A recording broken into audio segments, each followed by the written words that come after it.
नमस्कार मित्रांनो, लॅपटॉप दुरुस्तीच्या या मोफत कोर्समध्ये स्वागत आहे. अशाच नवनवीन माहितीपूर्ण व्हिडिओसाठी लॅफिक्स टेक एज्यूला आजच सबस्क्राईब करा. नमस्कार मित्रांनो, जय महाराष्ट्र. आज आपण बघणार आहोत एक कॅपॅसिटर बदलून मेलेला लॅपटॉप जिवंत होऊ शकतो का. तर हा आहे टाकाऊतून टिकाऊकडे जाण्याचा प्रवास. तुमच्या घरातले, तुमच्या ऑफिसमधले, कंपन्यांमधले कितीतरी अनयुज्ड इलेक्ट्रॉनिक हा गार्बेजच्या रूपात बाहेर फेकला जातो. त्याचे खूप ढीकच्या ढीक लागलेले असतात, पण त्याच्यामुळे पर्यावरणाचं पण खूप नुकसान होतं. तर त्याचं सोल्युशन आहे की हे जे इलेक्ट्रॉनिक वेस्ट आहे किंवा ई वेस्ट आहे तर ते परत रिसायकल करण्याचं. आणि त्याच्यामध्ये बरेचसे कंपाऊंड्स असं असतात की किरकोळ प्रॉब्लेममुळे बंद पडलेला आहे किंवा किंवा तो फेकून देण्यात आलेला. तर आज आपण बघणार आहोत की एक लॅपटॉप जो बंद पडलेला आहे, स्क्रॅप मध्ये घेतलेला आहे, त्याचा मदरबोर्ड कसा दिसतो, त्याचा गेलेला पार्ट कसा आयडेंटिफाय करायचा आणि तो रिप्लेस करून तो लॅपटॉप कसा चालू करायचा, जेणेकरून पर्यावरणाचा ऱ्हास पण होणं थांबेल आणि तो टाकलेला लॅपटॉप हाही पुन्हा जिवंत होऊन तो आपली मदत करायला सज्ज होईल. तर हा लॅपटॉपचा मदरबोर्ड आहे. या मदरबोर्डमध्ये भरपूर सारे कॅपॅसिटर्स असतात, रजिस्टर्स असतात आणि वेगवेगळे कंपोनंट्स असतात. जनरली आयसीज वगैरे लवकर खराब होत नाहीत. पहिल्या जनरल लॅपटॉप बंद पडण्याचे कारण त्याचा कॅपॅसिटर फुगणे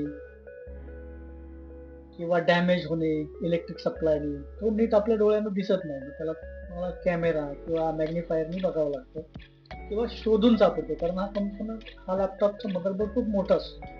त्याच्यासाठी तुम्हाला ती खूप बारीक नजर पाहिजे. एकतर कॅमेरे पाहिजे, नाहीतर तुम्हाला मॅग्निफायर पाहिजे. अशा प्रकारे हे छोटे छोटे कॅपॅसिटर्स हे डॅमेज झालेले असतात किंवा खराब झालेले असतात.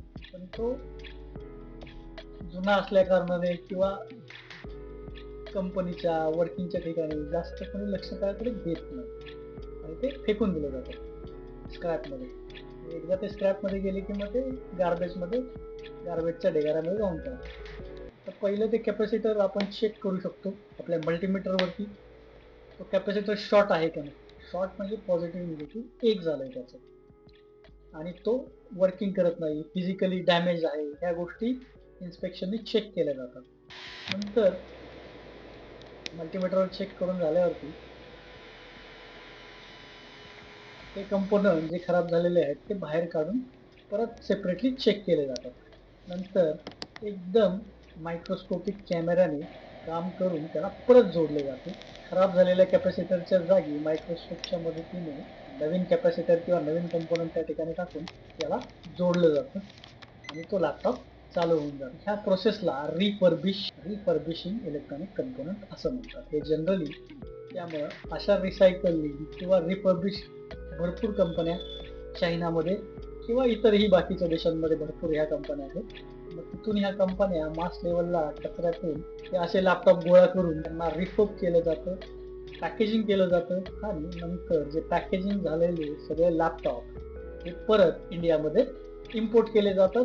ज्या कंट्रीजमध्ये गरज आहे अशा कंट्रीजमध्ये ते पाठवले जातात. तिथून ते त्यांच्या वेअरहाऊसेसमध्ये येतात आणि कस्टमरला विकले जातात. पण हे लॅपटॉप खूप किरकोळ रिपेअरिंग करून चालू झालेलं असतात, त्यामुळे ते वापरायलाही आणि टिकायलाही खूप चांगले असतात आणि ह्याचं खूप मार्केट आपल्या इंडियामध्ये आहे. आपल्या इंडियामध्ये पण हे रिफर्ब लॅपटॉप खूप विकले जातात, कारण ज्यांना कोणाचं बजेट नसेल नवीन घ्यायचं, कंपन्यांना मल्टिपल लॅपटॉप्स लागतात, अशा ठिकाणी हे लॅपटॉप वापरले जातात आणि ते टिकतातही चांगलं.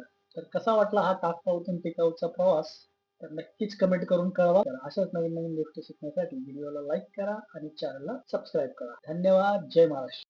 लाफिक्स टेक एज्यू ला आत्ताच सबस्क्राईब करा.